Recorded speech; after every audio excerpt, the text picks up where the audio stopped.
Okay, good morning or good afternoon. My name is David Pozo. I'm assistant professor at Skoltech University. Skoltech is in Moscow. And this work is done by myself and my students, Lilia Ageva and Maria Mahidi.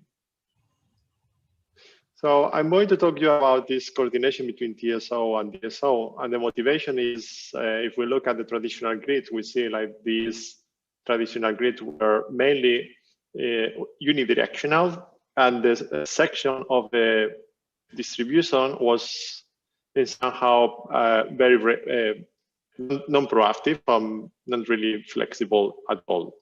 But we have seen like most of the new investments or new technologies are connected to the low voltage grid. Like for example, PV panels are typically to have in our house. Electric vehicles are connected to the low voltage grid, even some electrical batteries. So those can raise the potential of having thousands or even millions of possible controls that can provide some service to the main grid. I would like to remember that the main markets are designed around the high level voltage at the transmission grids, and these distribution grids were typically acting like passive grids. The goal in our paper is just to try to harvest all this potential flexibility for each of those individual between TSO and DSO.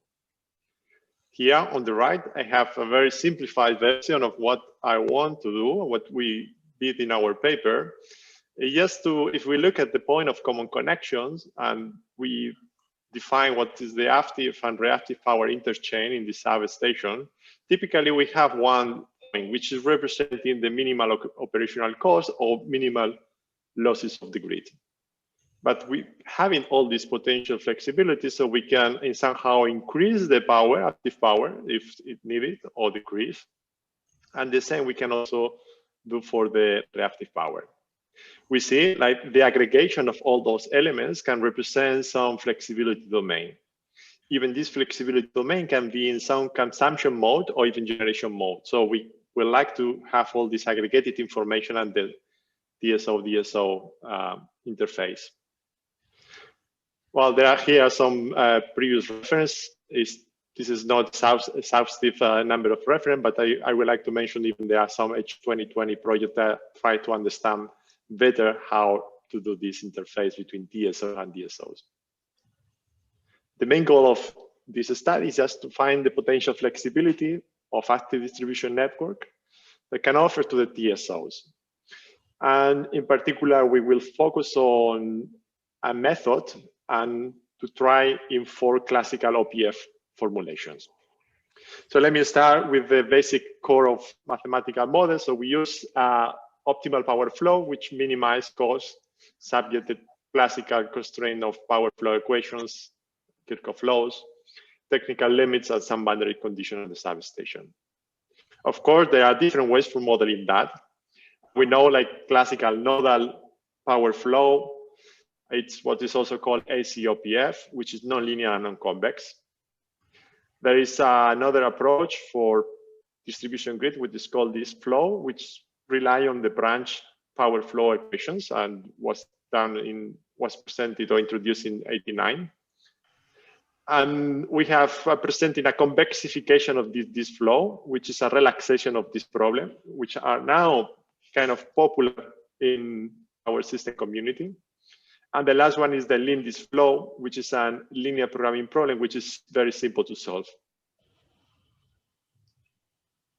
Accuracy, it's higher in the first and the second one. Actually, they are exact, but they are more complex as we go down. So the simplicity of solving those problems is easy. What is the methodology that we are using? So we propose a methodology based on this epsilon-constrained method. Here there is a picture that simplifies the concept of our methodology. So we start with some point, let's say this red point, which is feasible, means like it's the operation of the grid is feasible. And we fix a band around this point in the reactive power, and then we use this OPF formulation to find what's the maximum active power, which is possible to deliver or to consume in this distribution grid.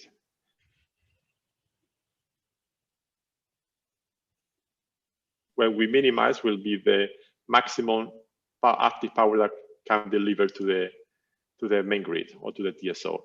So we move these red dots above, up and down until we complete this feasibility region. I would like to mention that this method is much more faster than using Monte Carlo simulation. Here is our case study. We test it in the distribution grid of 33 buses with 2 distributed generators and some batteries. In the right-hand side, you see there is three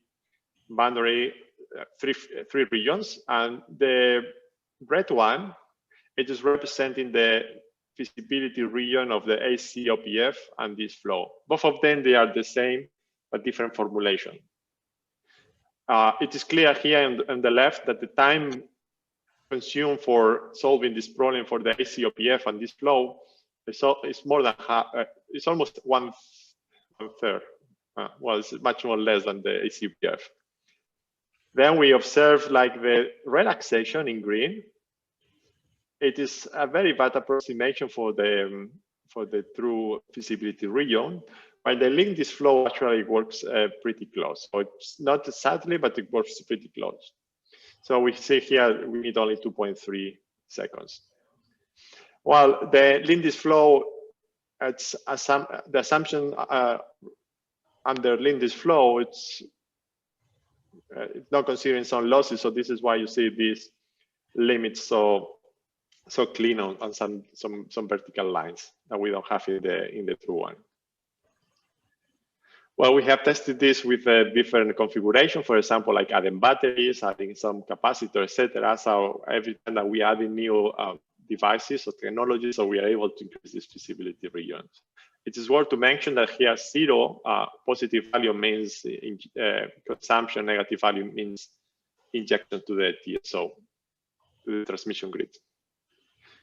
Well, I would like to finish with this to have some room for questions. So the main takeaways of this work was like, well, time of solving problems could be very different and depends on the formulation. And we want to understand what are the best formulation that we can use for creating these feasible domains. The accuracy is also pretty different, especially for the second order conic programming approach, the relaxation. And LinDistFlow actually works pretty good in the case that we need to generate this feasible domain in a very short amount of time. So LinDistFlow could be a very good option.